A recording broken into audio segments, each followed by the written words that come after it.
Hey, he's got the same shirt on because this video was filmed right after the last one you probably watched or didn't watch because, let's face it, I don't have a lot of watchers or subscribers, whatever you want to call yourselves. Good day, ladies and gentlemen, except to those of you who don't flush the toilet or don't clean the toilet in public restrooms. Fuck you, actually. I just wanted to quickly express my opinion on that nobody asked for.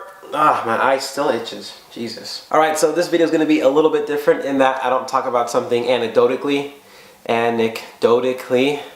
you go. I'm speaking English for like 21 years and I'm still not quite fluent in it. I'm just going to list some things that we should do, but probably don't. Aside from the list, because it's going to be kind of straightforward, maybe I'll throw in some laughs here and there. Highly unlikely that you actually will laugh, but I'll try anyways because I crave the attention. Actually, no, I lied. Lol, gotcha. No, I'm just kidding.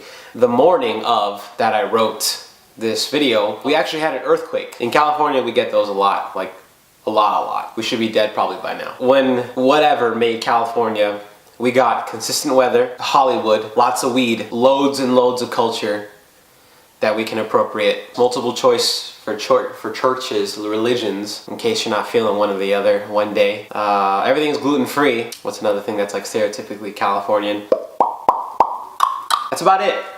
Yeah, California's perfect. But when they made California, they said, you get all that, but you get earthquakes too. It's like your alarm clock for sometimes. You know when we were kids, or I don't know when you were a kid, but when I was a kid, in California and probably in other states too, or other places in the world too, there was this thing called earthquake drills that we had to do in elementary school. The alarm would go off, you know, we had to get under these desks and we had to hide under them because the idea is that these desks, you know, that are made out of mega blocks and toothpicks held together by glue, these desks are meant to shield you from any debris that will fall on you or might fall on you. So the idea was that it would protect you and you'd be safe. But now that I'm an adult, test tube born, California, avocado loving, we have earthquakes still. They didn't just stop in the elementary school.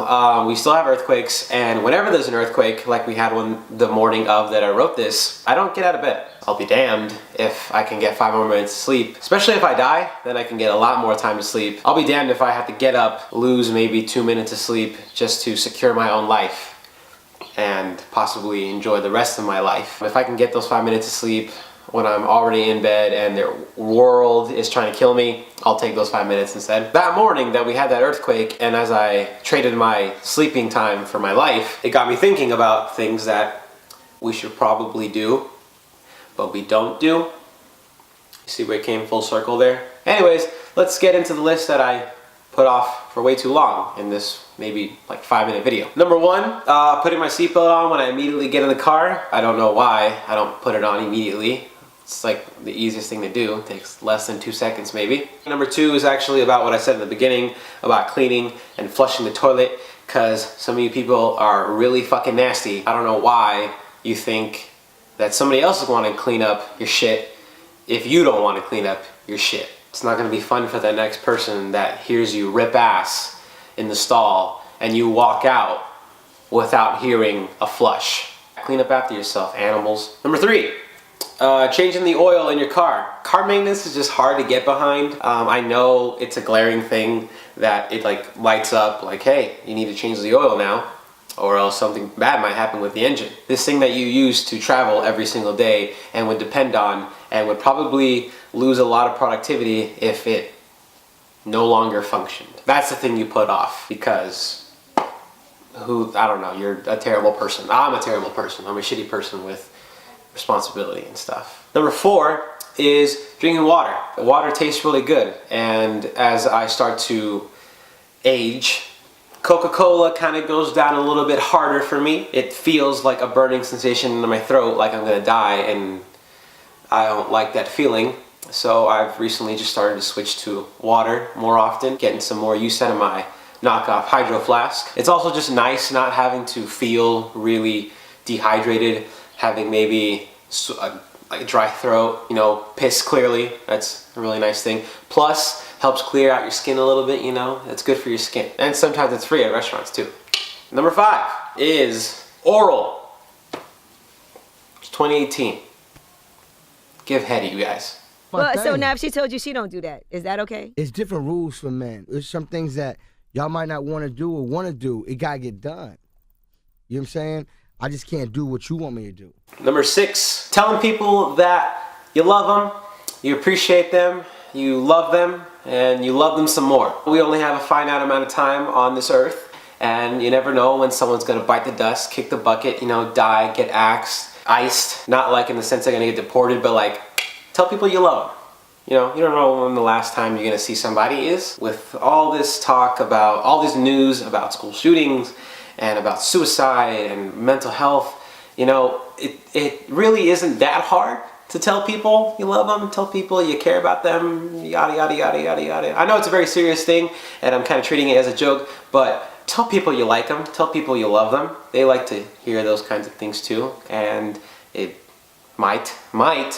just might save somebody's life. Number 7, if you got problems, accept the fact that you might need to get some help, and then seek said help. I don't know why it took me so long to realize the fact that if I have a problem and I can't necessarily handle it on my own, there's no shame in asking for help and then seeking said help in whatever form that may take, whether it be in your friends, professional counseling, or maybe you just pick up a hobby, or you just talk about your problems, really, if you need to. It's not that hard. It's free if you talk to your friends. I mean, they're not licensed therapists or whatever, but I mean, anything other than just keeping it inside you and letting it fester and grow is better than you know, going crazy and having some kind of mental breakdown. Talk to your friends, talk to people you know who can help you with your problems if you can't handle it on your own. I don't know why it took me so long to figure that out. Number 8, lasting longer than 30 seconds. I'm not talking about my camera shutting off. I'm talking about, like, you know, that other thing. I'm pretty sure your girl or your guy is going to be pretty disappointed, well, most likely girl, is going to be pretty disappointed if they got to drive 30 minutes to your place and in 30 seconds it's over. It's not a good look. You know, it's just best that you not mess up anymore. You know, maybe help her finish too. Be polite, be a kind host. If your best is 30 seconds, you know, you better have a strong oral game. Just the last thing is, I want to clarify something. Number 8, it doesn't apply to me. Just want to put that out there. I do not last 30 seconds. I last 20. Okay, class. That's all I have for you today. You're dismissed. Go out there. Make mistakes. Make bad choices. Make good choices. A little bit of both. And don't forget to shower.